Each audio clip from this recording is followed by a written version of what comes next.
Hi hello, ഇന്ന് ഞങ്ങളുള്ളത് Muscat ഈറ്റിലാണ് കേട്ടോ. നേരത്തെ ഒരു പ്രാവശ്യം ഇതിവിടെ വന്നപ്പോൾ നമുക്ക് പോകാൻ പറ്റിയിട്ടില്ലായിരുന്നു, ക്ലൈമറ്റിൻ്റെ ബുദ്ധിമുട്ടുണ്ട്. അപ്പം ഞങ്ങൾ ഇപ്രാവശ്യം എന്തായാലും പോകണമെന്ന് വെച്ചിട്ട് നേരെ ഞങ്ങൾ അങ്ങോട്ടേക്കാണ് പോയത്. അപ്പോൾ അവിടെ ചെന്നാൽ തന്നെ നമുക്ക് ഇഷ്ടം പോലെ കഴിക്കാനുള്ള ഫുഡ് ഐറ്റംസ് ഉണ്ട്. അപ്പോൾ ഞങ്ങൾ പൊട്ടറ്റോയുടെ ഫ്രൈസ്, നമ്മൾ പലതരത്തിലുള്ള ഫ്ലേവേഴ്സ് ഉള്ളതുണ്ടായിരുന്നു. അപ്പോൾ അത് കഴിച്ചു, ബർഗർ കഴിച്ചു, അലുവ കഴിച്ചു, ഒമാനി സ്വീറ്റ്സ് കഴിച്ചു, ജ്യൂസസ് കഴിച്ചു, അതുപോലെ തന്നെ സ്ട്രോബെറി ചോക്ലേറ്റ് കഴിച്ചു. പിന്നെ ഷഹദ് അൽ ജസീറയുടെ കൗണ്ടറിൽ നിന്ന് ആദ്യമായിട്ട് പിസ്താഷ്യോ കുനാഫ ചോക്ലേറ്റ് ട്രൈ ചെയ്തു. അതുപോലെ തന്നെ നമ്മൾ അവിടെ നിന്ന് പർച്ചേസും ചെയ്തിട്ടുണ്ടായിരുന്നു. പിന്നെ നേരെ പോയത് തായ് ഫുഡ് എക്സ്പ്ലോർ ചെയ്യാനാണ് കേട്ടോ. ബാക്കിയൊക്കെ നമ്മൾ ഓൾമോസ്റ്റ് എക്സ്പ്ലോർ ചെയ്തിട്ടുള്ള ഐറ്റംസാണ്. ആദ്യമായിട്ടാണ് മാംഗോ സ്റ്റിക്കി റൈസ് കഴിക്കുന്നത്. ഇത് ശരിക്കും അത് ഒറിജിനൽ ആണോയെന്നൊന്നും എനിക്കറിയില്ല അവരുടെ, പക്ഷേ ഭയങ്കര ടേസ്റ്റായിരുന്നു.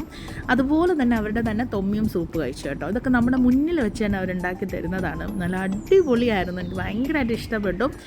പിന്നെ കുറച്ച് പ്രോഗ്രാംസ് ഒക്കെ ഉണ്ടായിരുന്നു. അതെല്ലാം കഴിഞ്ഞ് ഞങ്ങൾ വീട്ടിലേക്ക് വന്നു. അപ്പോൾ അടുത്ത വീഡിയോ കാണാം. ബൈ.